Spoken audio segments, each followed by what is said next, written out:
일상 속에서 염증을 유발시키는 원인들에 대해서 알아볼 건데요. 첫 번째로는 오염된 먹거리가 있습니다. 우리가 매 끼니 밥상에 올라오는 식재료인 쌀이나 육류, 생선, 채소 등에는 잔류 농약이나 중금속 같은 유해 물질이 섞여 있기 쉽습니다. 이들은 쉽게 사라지지 않고 우리 몸에 쌓여서 염증을 일으키는 원인이 되는데요. 우리가 먹고 있는 생선에 중금속이 전혀 없다고 장담할 수가 있을까요? 어쩌면 미량을 넘어서 위험한 수준의 중금속이 포함되어 있을지도 모릅니다.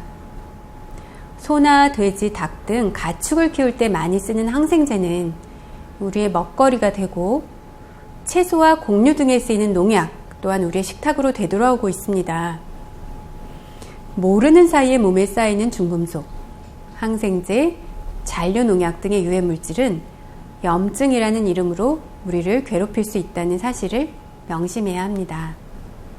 가공식품이나 음료 등에는 맛과 보존을 위해서 식품 첨가물이 함유되어 있는데요. 착색제나 표백제, 감미료, 방부제 등 다양한 목적을 위해서 필요한 성분으로 위장해서 식품에 첨가되고 있는 실정이죠. 화학물질로 구성된 첨가물은 몸 안으로 들어가서 위, 간, 소장, 대장 등을 거치면서 염증을 유발하고 혈관에도 흔적을 남기게 됩니다. 우리 몸에 쌓이면서 독소로 작용하는 것인데요. 대개 식품 첨가물이 허용 기준치 이내에 있기 때문에 괜찮다고 생각하기 쉽습니다. 하지만 오랜 기간 몸에 계속 쌓인다면 병이 생길 가능성은 높아지겠죠. 여러분, 언제까지 미량이라고 안심하고 드실 거예요? 가공식품을 많이 먹는 사람들이 과연 건강한지 우리는 한번 생각해 볼 필요가 있습니다. 두 번째는 약인데요.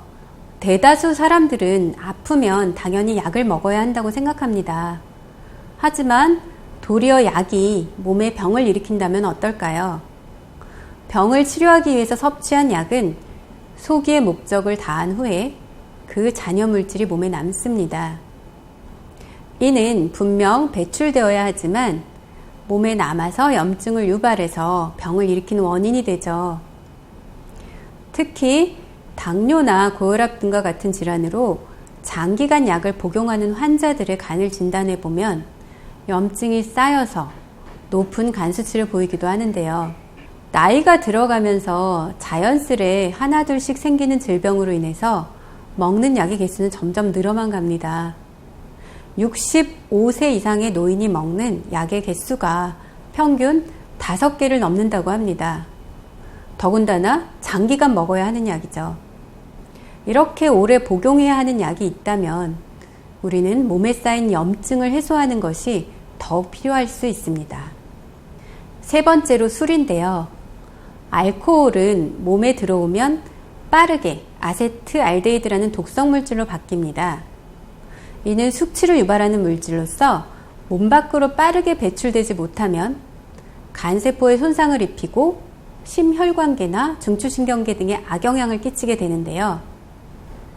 또한 알코올 대사의 결과로 지방산을 과다 생성해서 지방간을 만들고 내장 지방을 늘어나게 하죠. 술 많이 드시면 배 많이 나오잖아요. 내장 지방은 이렇게 배를 나오게 하는 주 원인이 되기도 하지만 늘어난 내장 지방이 주변 장기들을 압박해서 해당 장기들의 기능을 저하시키기도 합니다.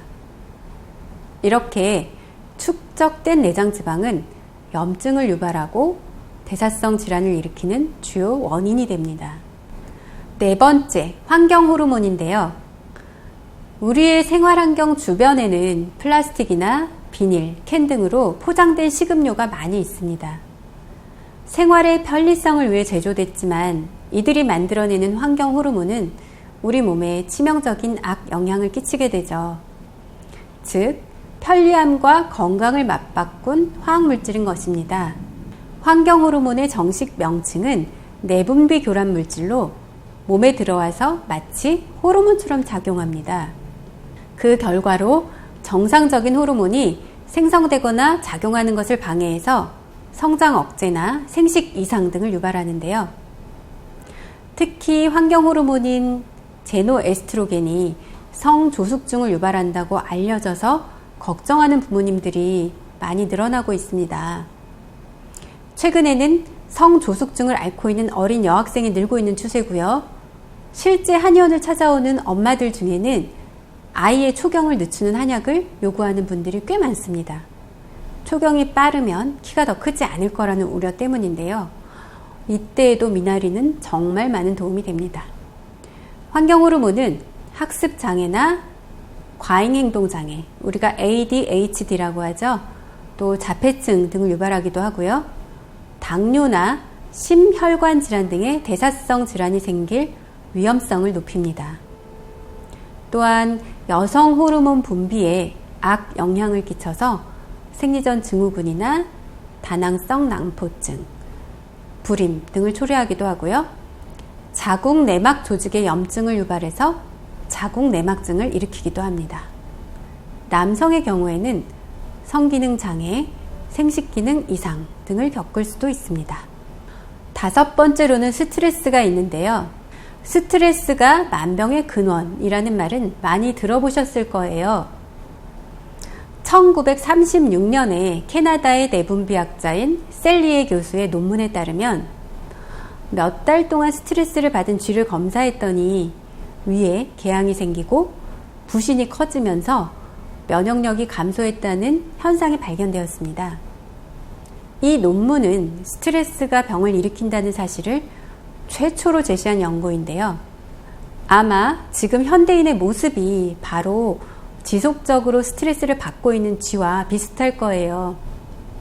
늘 바쁜 일상 속에 사는 사람들의 머릿속에는 복잡한 고민거리가 가득하고요.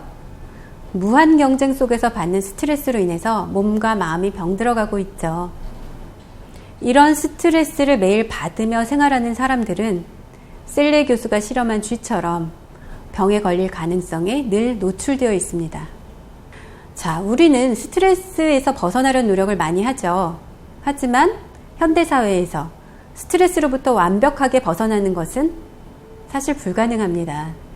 오히려 약간의 스트레스는 삶의 활력소와 같은 역할을 하기도 하는데요. 그런데 장기간 지속되는 스트레스는 결국 몸에 염증을 일으키고 만성화되면서 면역력을 떨어뜨리게 됩니다. 결국 만성염증이 몸 곳곳에 생기고 질병으로 악화돼서 우리 몸을 아프게 하는 것이죠. 6번째, 미세먼지가 있는데요. 중국발 미세먼지에 중금속이 미량 포함되어 있다는 사실이 많은 방송 매체에서 보도되면서 사람들은 미세먼지로 인한 걱정을 더 많이 하고 있습니다. 이런 미세먼지는 우리 몸에 들어와서 기관지나 폐 등의 염증을 유발시키고요. 또 각 장기들의 기능을 더욱 나쁘게 하고 있습니다. 이런 염증 유발 원인에 해당하는 미세먼지를 어떻게 해소할 수 있을까요? 바로 미나리가 있습니다. 미나리는 우리 몸에 생기는 염증을 바로 해소하게 도울 뿐만 아니라 해독의 기능 또한 뛰어납니다. 또한 다수의 연구 논문에 따르면 미나리는 수은, 납, 카드뮴 등의 중금속을 해독하는 능력이 뛰어나다고 하는데요. 이러한 미나리를 꾸준히 먹는 것은 바로 미세먼지로 인한 모든 걱정을 한 번에 날려버릴 수 있는 방법입니다.